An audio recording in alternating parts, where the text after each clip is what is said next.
This is video number 105 for all the instruments. In this video, we are going to learn about dynamics, okay? So open up in your book to page number 42 and look at the very, very top. Dynamics refer to the volume that you play, loud or soft, okay?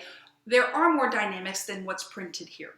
For now, we're just gonna deal with loud and soft, and that's it. There are some mediums, there are some very louds and very softs, but right now we're just gonna deal with loud, soft, okay? So, the musical term for loud is forte. Now look at the little F that you see is kind of a fancy F. That is the symbol for forte. They don't usually write out the whole word forte, they just put the F. Everyone knows that means loud. And then the P means piano. Now you might not know this, but the full name of the piano is actually called the forte piano because it can play both loud and soft. But we just call it the piano for short. When you see piano in your music, when you see P, that means you need to play soft. When you see F, you need to play loud. Now, how do we do that? To play loud, we add weight. To play soft, we take away weight, okay? This is not something they teach you till the very end of the book because you have to have a good tone. You can't have a beginner sound to be able to do a good piano. You have to have a straight bow. You have to be able to control your bow because piano is difficult to get because as you know, when you don't play with weight on your bow can slide around. If you've got a straight bow, you're good. You'll be able to do it. If you pull a straight bow with your arm, you'll be able to do a good piano. If you don't, you won't. There are other tricks that we can do to play softer and louder. For now, I only want us messing with adding weight and taking weight away. Okay? That's all I want you to think about. So go ahead and pick up your instrument. And I want you to think about the volume that I normally have you play or want you to play is forte. If you're somewhere where I'm always saying add weight to the bow, add weight to the bow, add weight to the bow, guess what? You need to add weight to the bow.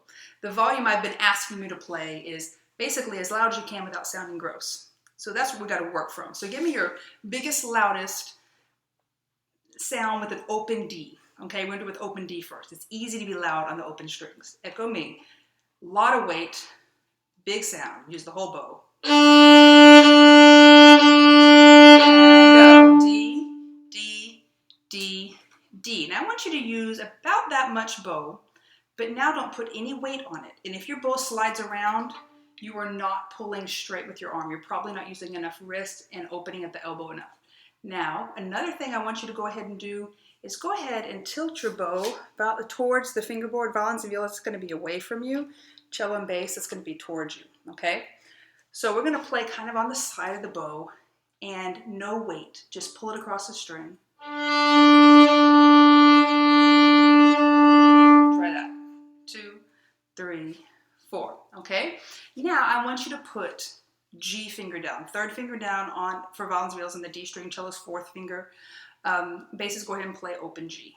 Okay, play loud G's now. G, G, G, now soft G's. Go G, G, G, G. Did you remember to tilt the bow? Again, violins and violas away from you, cello bass towards you. The stick goes towards the fingerboard. Now try it on F sharp. Try it on F sharp. 4 F sharps, loud F sharps. And go. Lots of weight. F sharp, F sharp, F sharp. Now take away the weight. Lighter. Don't forget to tilt the bow.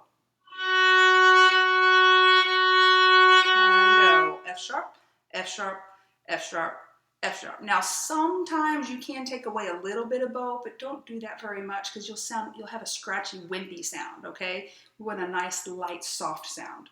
So don't like start playing, oh, I need to play with this much bow. Don't do that. You're not going to get a nice piano sound. It's going to be kind of just a little bit scratchy sounding, okay? If you're going to take away a little bit of bow, it would be from here. So maybe don't come all the way back down to here. Come maybe to there. And I'm talking about just take away that much bow. Don't like only play there. That's not going to be good for you. Go from there to there for the piano. Go from here to here for the forte. Okay? Now I want you to try number 181. 181. Loud, loud, loud. And it only has 3 G's and then 3 C's. We've been playing 4. Do 3 and then rest. Okay? Go ahead and just play with me. You don't need to shout about this. So I'm sorry, one more thing. How do we know when to play forte? The F says forte, but how long are we forte? You're forte until you see the next dynamic marking. So the next dynamic marking happens in measure 3. So you're forte for measure 1 and 2. If it said forte and there was never anything else, you'd be forte for the whole song. Okay? All right, let's play now. And loud to start with the repeat, please. 1, 2, ready, lots of weight. Rest loud, loud, soft, fast light bows, loud, rest loud, lots of weight, no weight, and tilt your bow, no weight and tilt your bow. Okay, that's it. That's all there is to dynamics. There for now, okay, there's loud and soft. Forte is loud, piano is soft. The F is loud, the P is soft, okay? There are other symbols. You'll see MF, you'll see MP, you'll see 2 Fs, 3 Fs, 2 Ps, 3 Ps. You'll see all of that stuff later on. Right now, focus on getting a good loud sound and a good soft sound with fast light bows and tilting the bow.